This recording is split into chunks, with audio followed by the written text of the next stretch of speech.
Hola a todos, hoy vamos a comenzar la lección 9 de la asignatura Matemática Discreta del grado Matemático de la UNED, en la cual vamos a comenzar el tercer y último bloque de la asignatura, en la que trabajaremos con métodos combinatorios. En la lección de hoy vamos a introducir algunas técnicas básicas, donde a través de algunos resultados conocidos, algunos principios, vamos a ser capaces de identificar distintos métodos de conteo. El objetivo de este tercer bloque es estudiar métodos combinatorios, es decir, modos de contar bien elementos de un conjunto, bien sucesos que pueden ocurrir, ¿de acuerdo? Entonces, como hemos dicho, vamos a trabajar principalmente con conjuntos finitos y vamos a estudiar algunas técnicas básicas para el conteo. En concreto vamos a estudiar 4 resultados. La parte teórica de esta lección es bastante corta, pero lo principal es luego centrarnos en la parte práctica, donde aplicaremos los distintos métodos que hemos estudiado. Entonces, el objetivo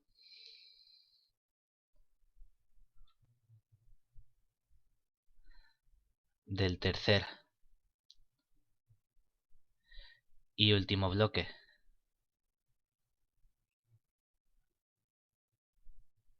de la asignatura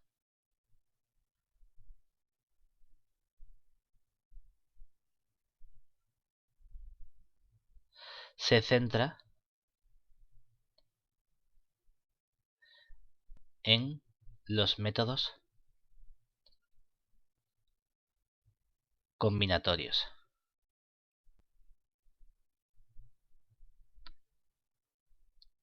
Esencialmente,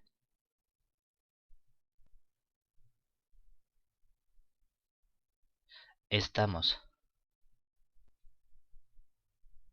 interesados en determinar métodos de conteo de elementos en conjuntos finitos. Y nosotros, en esta lección,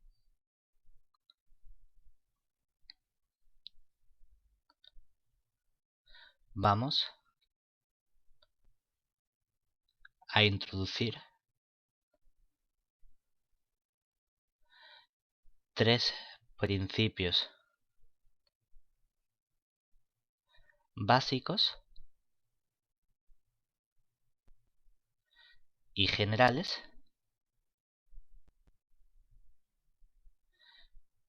que nos van a permitir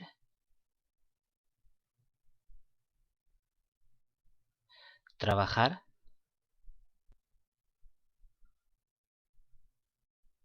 con unas herramientas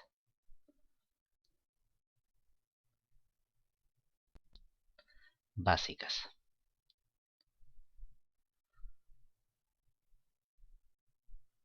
o elementales.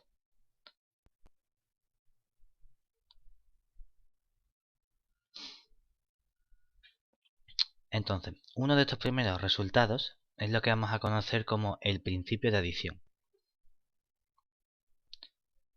¿Qué nos va a decir este principio de adición? Tenemos un teorema que podemos llamarlo, como hemos dicho, principio de adición, que nos dice lo siguiente. Supongamos que tenemos una cantidad finita de conjuntos, es decir, que tenemos a su 1, a su 2, hasta a su n, con n pertenencias naturales, que son conjuntos finitos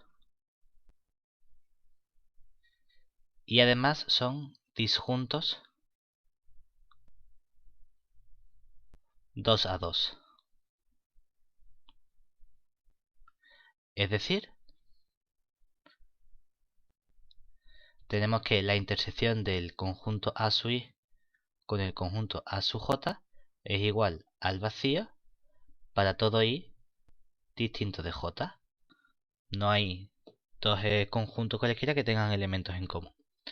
Entonces, ¿qué nos dice el principio de adición?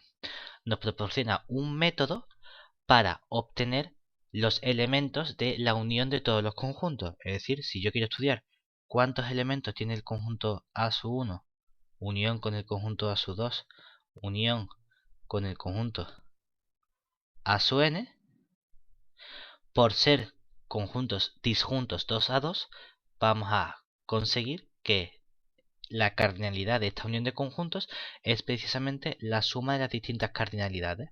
Es decir, para estudiar cuántos elementos tenemos en total, lo único que tengo que hacer es sumar los elementos de cada conjunto por separado. ¿De acuerdo? Y esto es lo que conocemos como principio de adición. De forma muy similar a lo que tenemos el principio de adición, tenemos un resultado similar en el concepto, no exactamente igual, que es lo que vamos a conocer como el principio de multiplicación. Este sería nuestro siguiente resultado, el principio de multiplicación.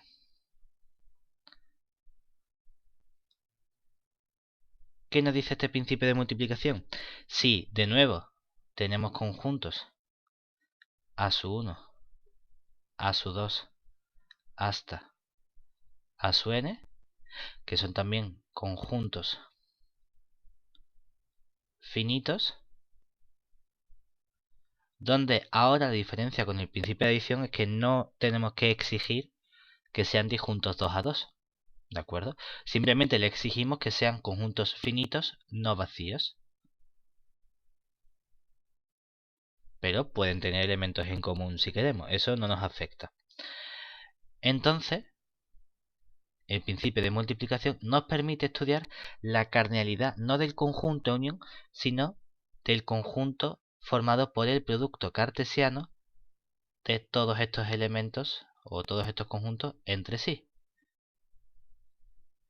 Pues nos dice que precisamente cuando estudiamos el producto cartesiano de todos los conjuntos A sub 1, A sub 2, A sub n entre ellos, esto nos da precisamente el producto de todas las cardinalidades de los conjuntos entre sí. Es decir, tenemos el cardinal de la sub 1 por el cardinal de la sub 2 por el cardinal de la sub n. ¿De acuerdo? Y entonces, gracias al principio de adición y al principio de multiplicación, somos capaces de estudiar cuál es el cardinal de la unión de conjuntos o del producto cartesiano de conjuntos. Una vez que tenemos estos primeros resultados, vamos a ver dos resultados.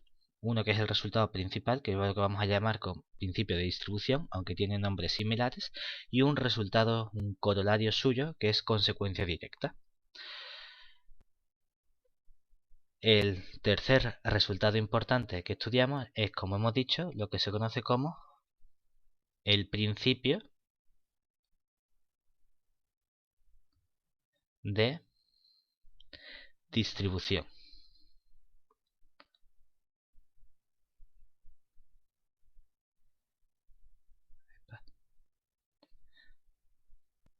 También se conoce a veces como, hay un caso concreto en el que se llama el principio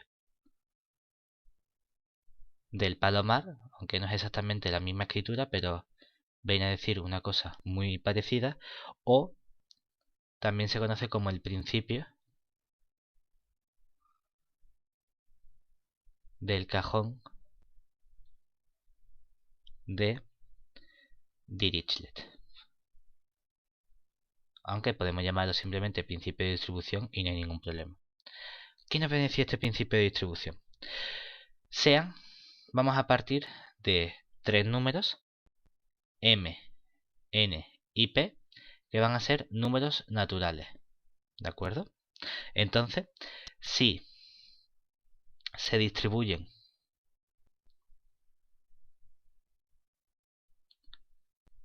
en total n por p más m objetos en n cajas, de ahí puede venir yo de distribución o cajón por las cajas, entonces debe haber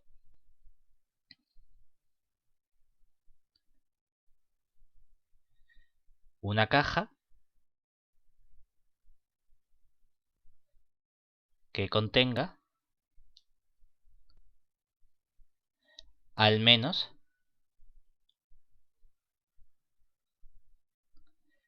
P más 1 objetos. Existe una reescritura similar del principio de distribución de forma un poco más matemática, en el que trabajamos con un conjunto inicial, un conjunto final, y estudiamos las aplicaciones que van de un conjunto en otro. Y entonces, en función de la cardinalidad de los distintos conjuntos, tenemos una afirmación sobre la posible inyectividad de nuestra aplicación.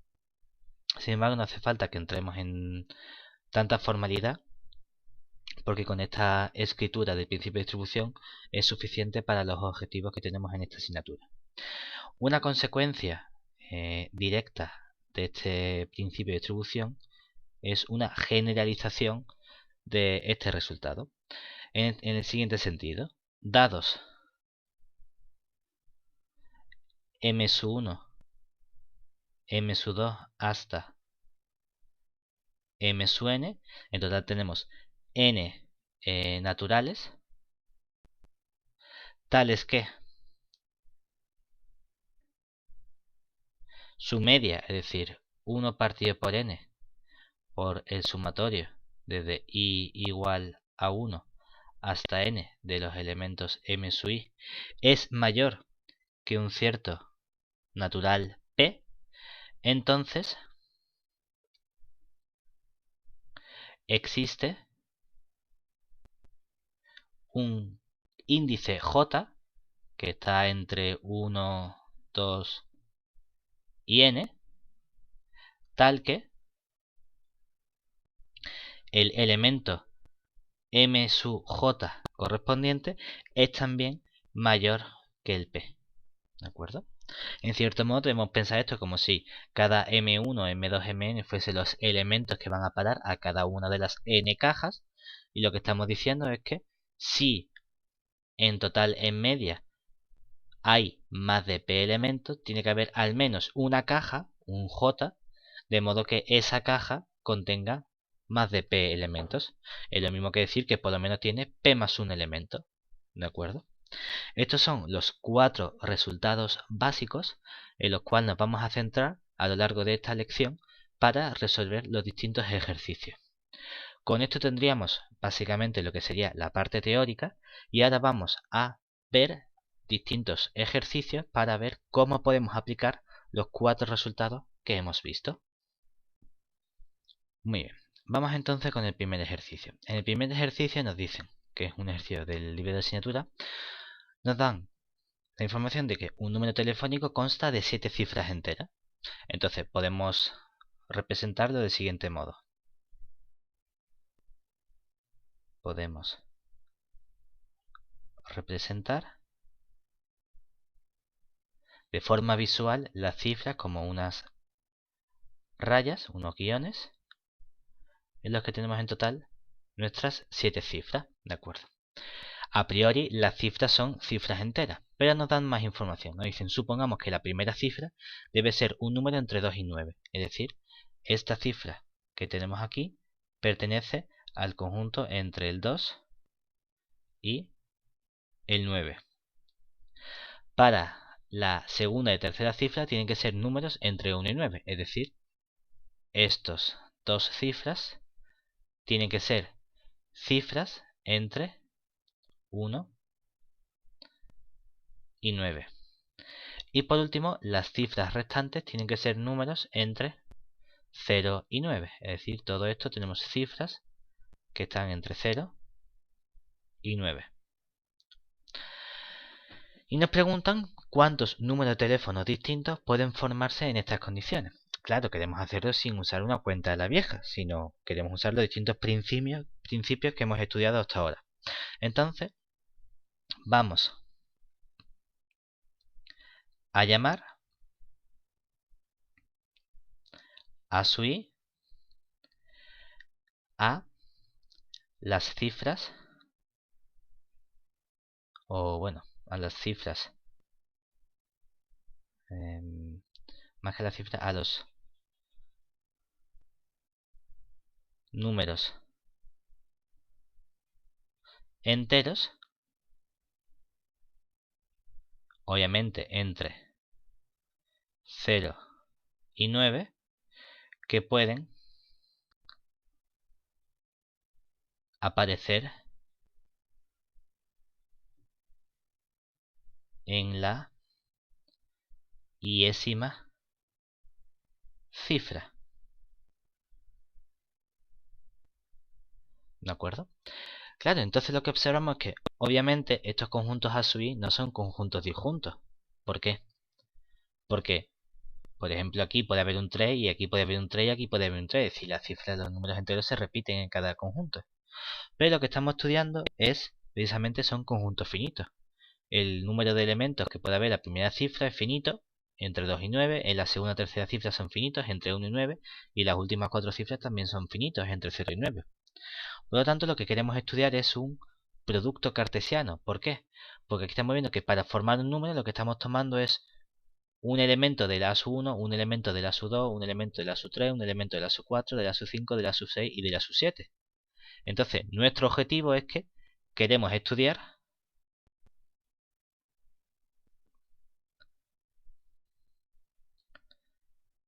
cuántos números de teléfonos hay, es decir, cuál es la calidad del conjunto A sub 1 por A sub 2 por A sub 3 por A sub 4 por A sub 5 por A sub 6 y por A sub 7.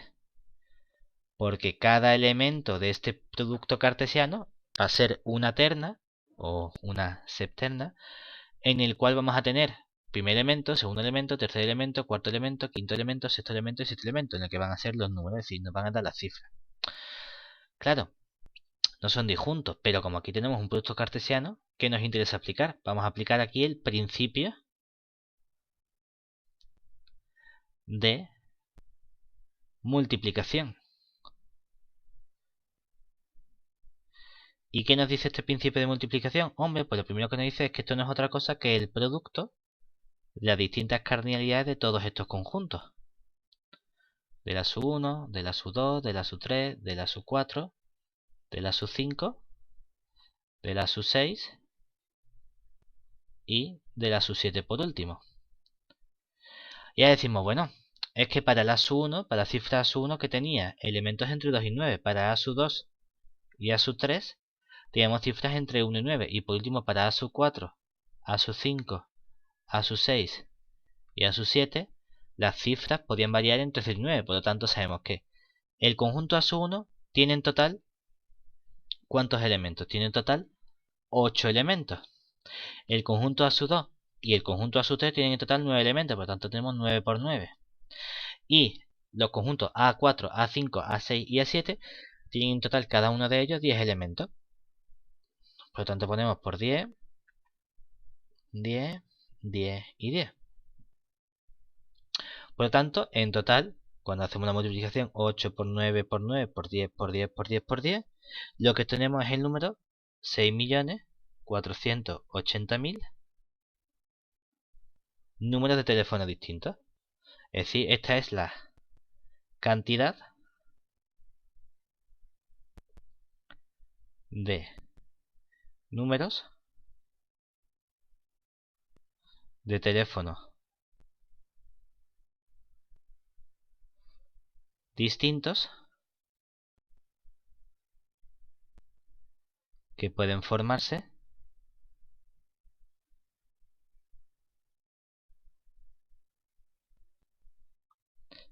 en estas condiciones.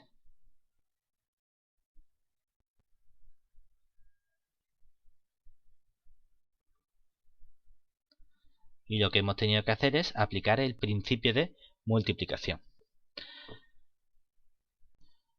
Vale, vamos ahora con el siguiente ejercicio. En el ejercicio número 2, ahora lo que nos dicen es que tenemos una empresa que produce cerraduras de combinación. Cada combinación consta de 3 números enteros de 0 al 99, ambos inclusivos.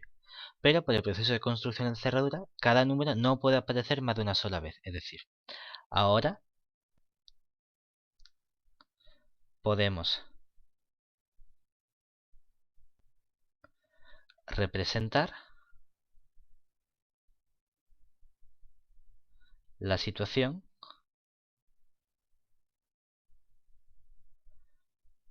del siguiente modo.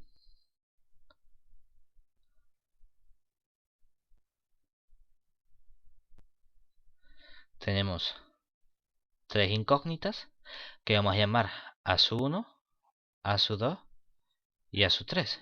¿De acuerdo? Es decir, llamamos A_i al conjunto de números que aparecen en la posición y-ésima de la combinación.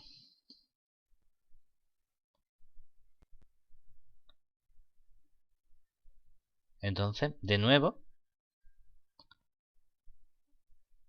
nos piden estudiar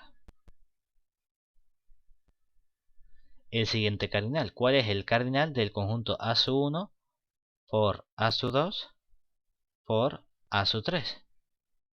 Y nosotros sabemos que lo que vamos a usar aquí, de nuevo, como son conjuntos finitos, como mucho puede estar entre 0 y 99, que es una cantidad finita de elementos, vamos a usar el principio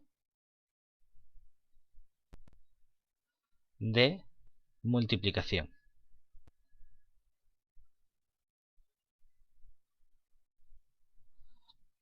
¿Cuál es la diferencia ahora? Sabemos que esto va a ser el conjunto A1 por el cardinal del conjunto A2 por el cardinal del conjunto A3. La diferencia ahora es que nos están diciendo que los elementos no pueden repetirse. ¿Eso qué significa?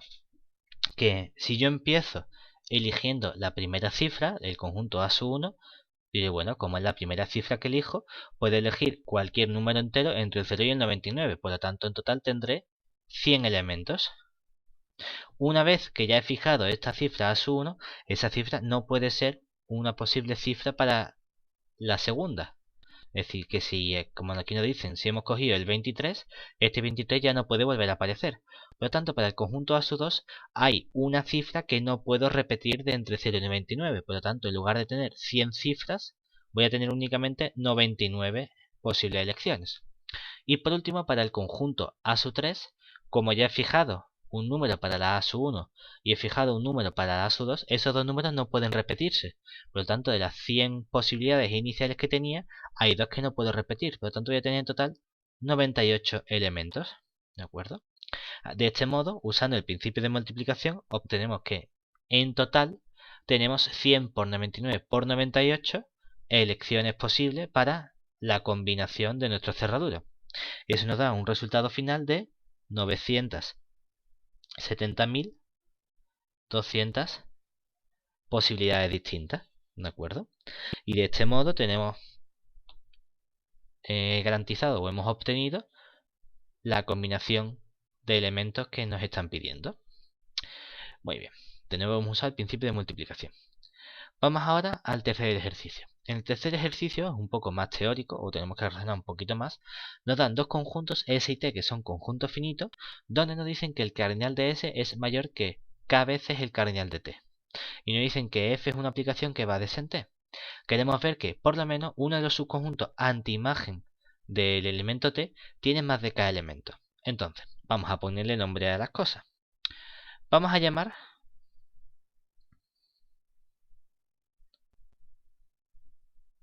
N al cardinal del conjunto T. Es decir, podemos expresar nuestro conjunto T de forma explícita como un conjunto de los elementos T sub 1, T sub 2 hasta T sub n, porque hemos dicho que como hay una cantidad finita, digamos por ejemplo que hay n elementos. Vale. Además, vamos a denotar mediante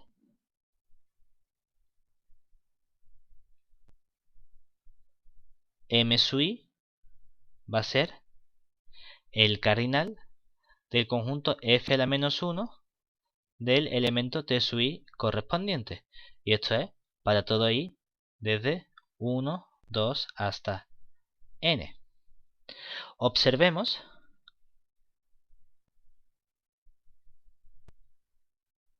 que por ser f que va del conjunto S en el conjunto T aplicación, se tiene que el conjunto f a la menos 1 de T sub i intersección el conjunto f a la menos 1 de T sub j es igual al vacío para todo i distinto de j. ¿Por qué? Porque en caso contrario,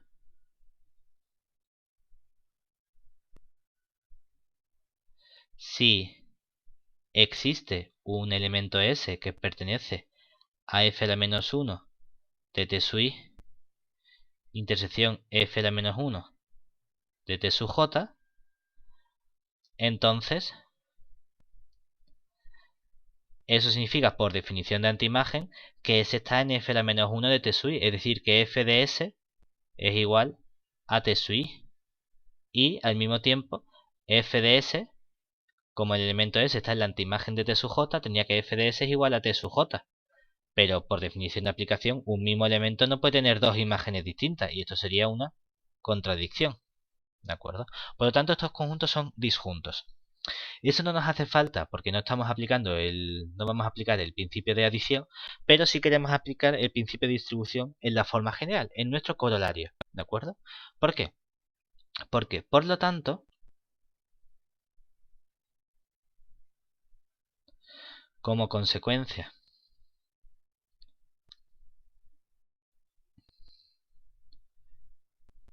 del principio de distribución,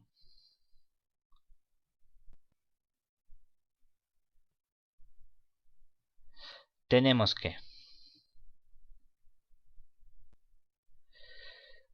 hemos utilizado la misma notación porque queremos utilizar la misma notación que tenemos en el corolario. Es decir, nosotros observemos que en el corolario nos dice, bueno, vamos a estudiar quién es 1 partido por n por el sumatorio desde i igual a 1 hasta n de los m sub i. ¿De acuerdo? Claro, pero nosotros hemos dicho que precisamente esto quién es. Esto es 1 entre n, lo hemos llamado el cardinal de t, por el sumatorio desde i igual a 1 hasta n, ¿de quién? Del cardinal de los conjuntos f a la menos 1 de T sub i. Claro, resulta que por ser f una aplicación,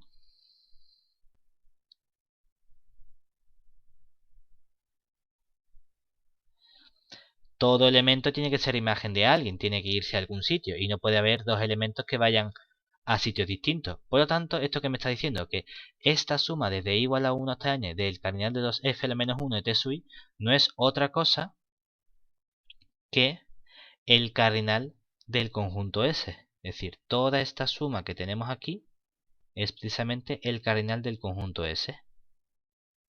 ¿Por qué? Porque cada elemento o cada conjunto f a la menos 1 de T sub i, quien es precisamente cada uno de estos sería como decir, bueno, aquí estamos haciendo como una aplicación intermedia del principio de adición. ¿Por qué? Porque tenemos que el conjunto S se puede escribir como f a la menos 1 del conjunto T sub 1 unión f a la menos 1 del conjunto T sub 2 unión así hasta f a la menos 1 del conjunto T sub n. Y entonces por el principio de adición, nosotros que sabemos que el cardinal del conjunto S es la suma de cada uno de estos cardinales.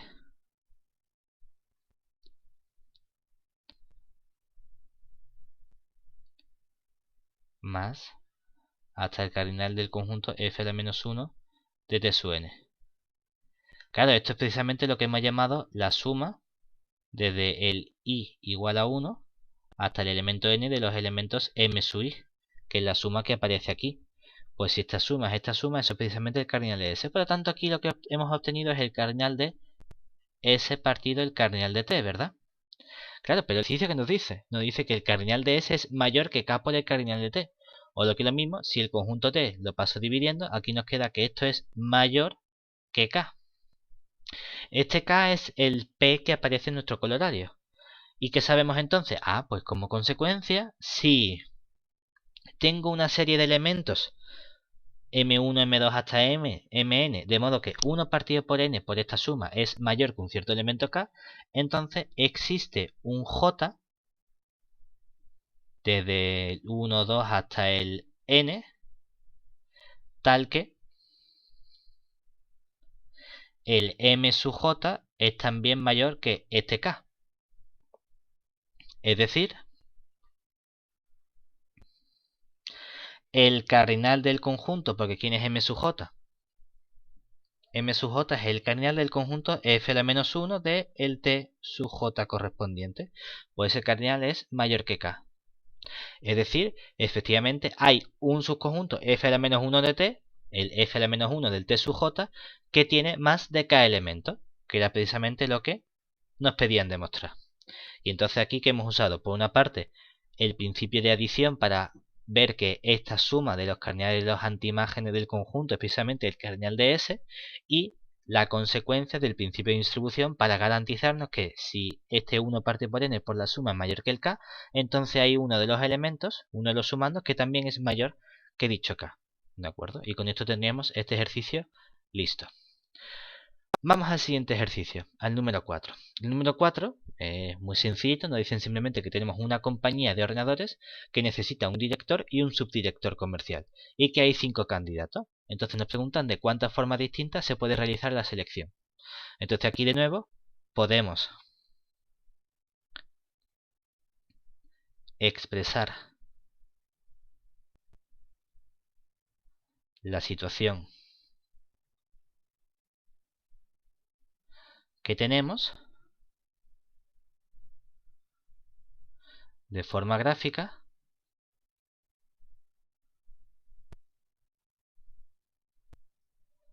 como, bueno, pues tenemos dos huecos, ¿verdad? Tengo un hueco para el director y un hueco para el subdirector. Y vamos a llamar a su 1 y a su 2 a los conjuntos. ¿Quién sería el conjunto a su 1? Sería el conjunto de personas que pueden ser director. Mientras que a su 2 sería el conjunto de personas que pueden ser subdirector. Y entonces estamos interesados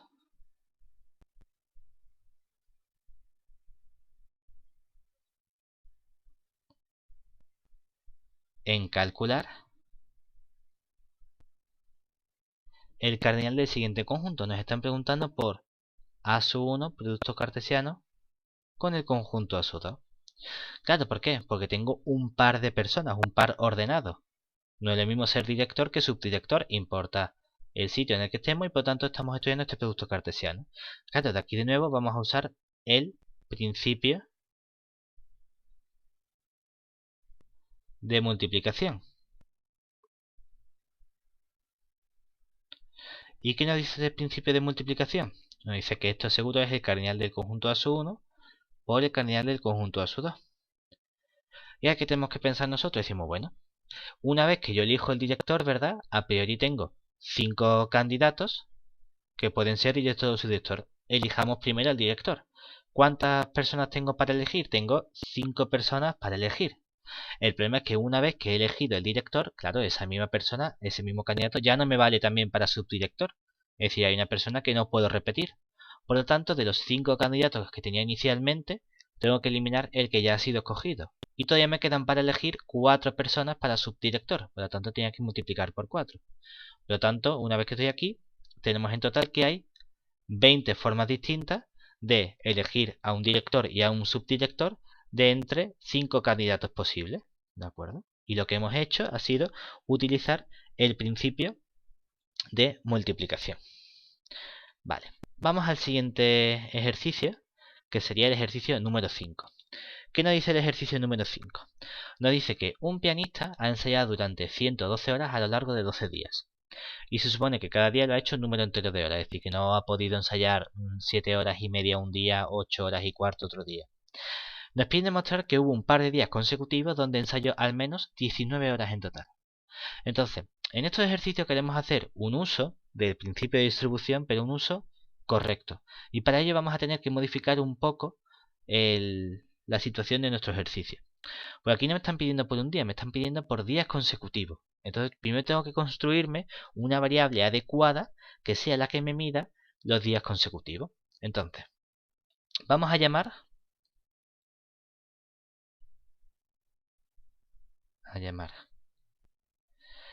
m sub i al número de horas que ha ensayado en el iésimo día. ¿De acuerdo? Esto sería con i igual a 1, 2, hasta, en total ensayado, 12 días. ¿Vale? Entonces, ahora construimos una nueva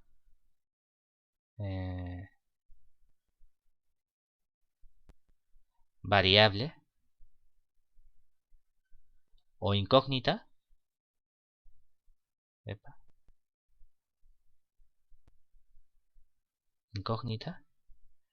que vamos a llamar s sub i, que va a ser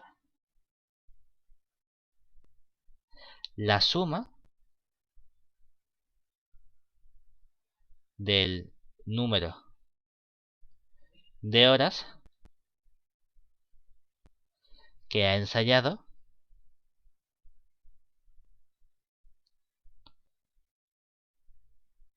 en 2 días consecutivos. Es decir, pues podríamos llamar s sub 1 a lo que ha ensayado el día 1 y el día 2. S sub 2 es lo que ha ensayado el día 2 más el día 3. Y así de forma sucesiva lo que teníamos en un S sub i, que es lo que ha ensayado el día m sub i más el día m sub i más 1. Claro, el problema es que esto no vale para todo, esto vale para todo i, desde el 1, también el 2, pero solo llega hasta el 11. ¿Por qué? Porque formalmente, cuando escribamos el S sub 11, ¿qué tendríamos? Lo que ha ensayado el día 11 más el día 12. Claro, pero esta no es la última posibilidad, porque también puedo sumar lo que ha ensayado formalmente el día primero, que sería el m sub 1, con el último día. Formalmente sería como si completásemos el ciclo, como si dijésemos, pues bueno, puedo entender que los días consecutivos son el último y el primero. ¿De acuerdo? Y estas son mis sumas, ¿vale? Claro, ¿qué observamos aquí? Lo que observamos es que, por ejemplo, aquí en el S sub 1 aparece el M sub 2 y también aparece el M2. Y luego en el S sub 1 aparece el M sub 1, pero también aparece en el S12. Y todos estos elementos que van a hacer, el M3 aparece aquí, pero también va a aparecer en el S4, ¿verdad? Es decir, que en total, si cojo todos los S1, S2, S3 hasta el S12, en total aparece 2 veces cada uno de estos términos. Por lo tanto, ¿qué ocurre? Nosotros observamos que cuando calculamos la suma, bueno, vamos a ponerlo mejor aquí al lado, es decir, aquí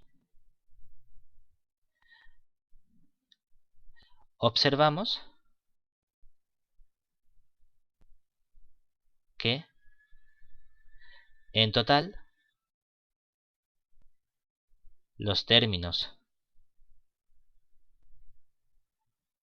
m sub i aparecen dos veces en los términos s sub i, por lo que cuando nosotros estudiamos la suma desde i igual a 1 hasta 12 de los s sub i, eso lo puedo escribir como en cada término aparecen dos veces, sería dos veces la suma desde i igual a 1 hasta 12 de los elementos m sub i. Claro, pero ¿qué pasa? Que m sub i, esta suma es el número total de horas ensayadas.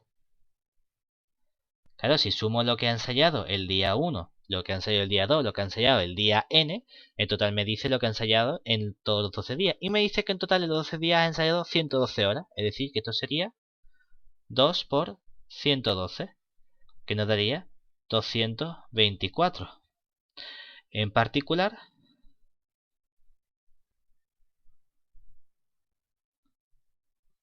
obtenemos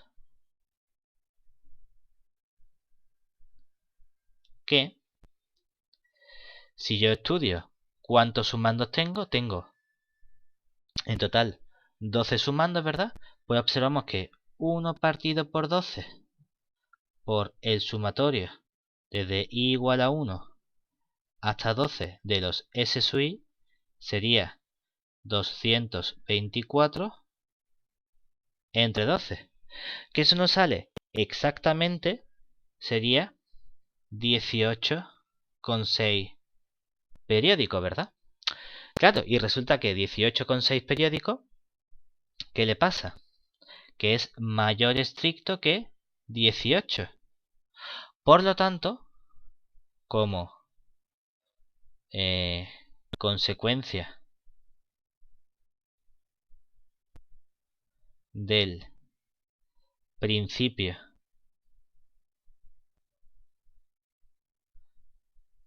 de distribución, ¿qué podemos concluir? Que existe un J entre el 1, 2 hasta el 12, tal que el término S sub J es también mayor que,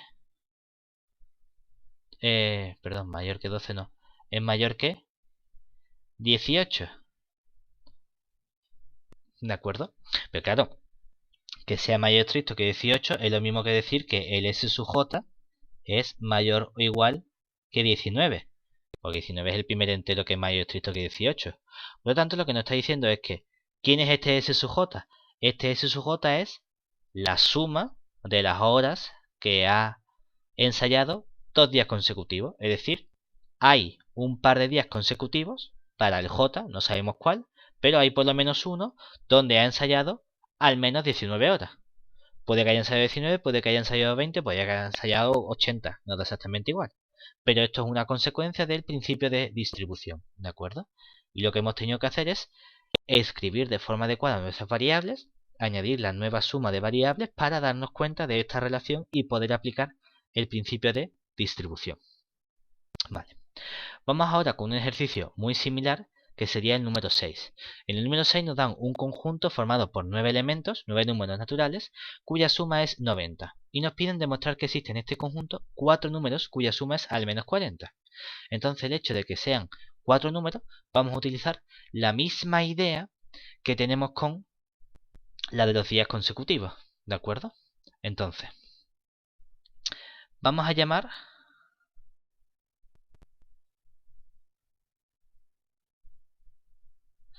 m sub i a la suma de 4 elementos arbitrarios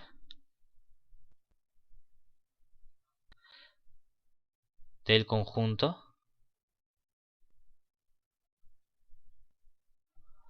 formado por los números x1, x2 hasta x9. ¿De acuerdo? Entonces, de forma similar, a nosotros nos da igual el orden en el que esté. Podemos ordenar estos conjuntos de cualquier forma. Entonces, podemos sumarlos.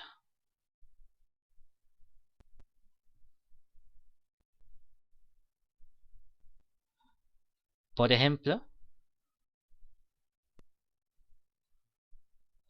de forma consecutiva.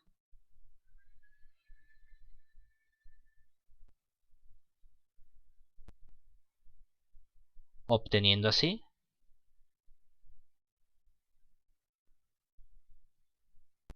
que ese m sub 1, ¿quién sería?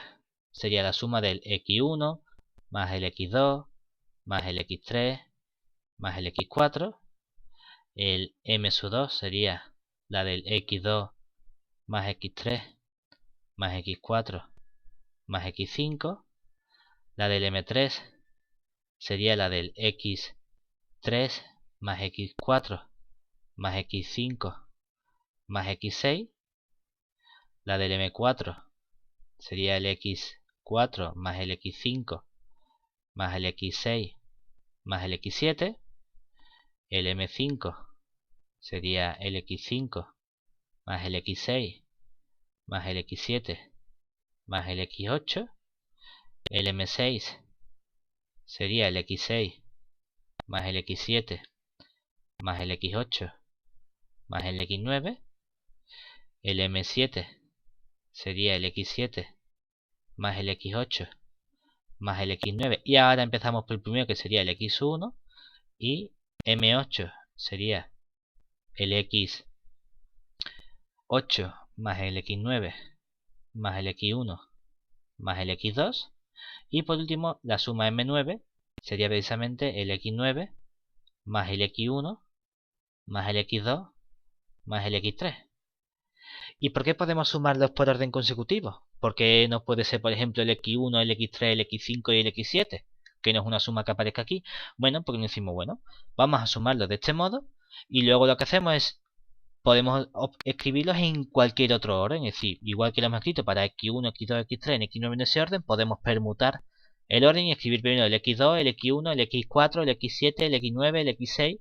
Y hacer el mismo razonamiento que vamos a hacer para esta suma ordenada para la otra ordenación de este conjunto. Entonces, como esto es válido para cualquier ordenación, vamos a ver que independientemente del orden en el que se escriban los elementos x1, x2, x9, si hacemos sumas consecutivas, nos va a dar cualquier otra posible suma. ¿Qué tenemos que hacer? Nos vamos a dar cuenta del mismo truco que hemos hecho antes. Vemos que, por ejemplo, el elemento x2, ¿qué le pasa? Pues el elemento, por ejemplo, el x1 aparece aquí, aparece aquí, aparece aquí y aparece aquí. Aparece en 4 sumas. Pero cuando me voy, por ejemplo, al elemento x2, tengo que el x2 aparece una vez, aparece 2 veces, aparece 3 veces, aparece 4 veces. Y si voy al elemento x3, veo que el elemento x3 aparece una vez, aparece 2 veces, aparece 3 veces, aparece 4 veces. Y en general resulta que todos los elementos x sub y aparecen 4 veces en total en todos los elementos desde el m1 hasta el m9. Por lo tanto, ¿qué podemos usar? Mismo truco, y es que observamos que los elementos x sub y aparecen repetidos 4 veces en total en los elementos m sub y. Por lo que, cuando efectuamos la suma, ¿cuántas sumas tenemos en total? 9 posibles sumas, desde i igual a 1 hasta 9 de los elementos m sub y. Esto resulta que es 4 veces la suma de los elementos desde i igual a 1 hasta el 9 de los x sub y. Pero resulta que esto es la suma de todos los elementos, ¿verdad? De todos los elementos. Y que nos han dicho que la suma de todos los elementos es 90. Por lo tanto, esto sería 4 por 90, que serían en total 360. ¿De acuerdo? Por lo tanto, ¿qué obtenemos? Que si cogemos el número de sumas, que sería 9 sumas distintas, y lo dividimos entre cuánto suman esas 9 sumas de los m sub i, nos queda que eso sería 360 entre 9, que sería precisamente 40, ¿verdad? Claro que 40 es mayor estricto que 39. ¿Y eso qué nos está diciendo? Nos está diciendo que por el principio, bien por el principio como consecuencia, principio de distribución,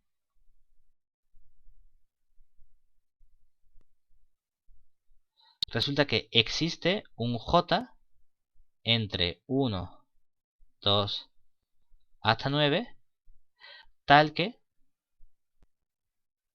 el m sub j es mayor estricto que 39. Es decir que es mayor estricto que 39 es lo mismo que decir que el m sub j es mayor o igual que 40. Pero este m sub j, ¿quién es? Esto es que la suma de 4 elementos es al menos 40. Puede que sea mayor, pero como mínimo va a ser 40. Y con esto vamos a finalizar la lección 9 de la asignatura.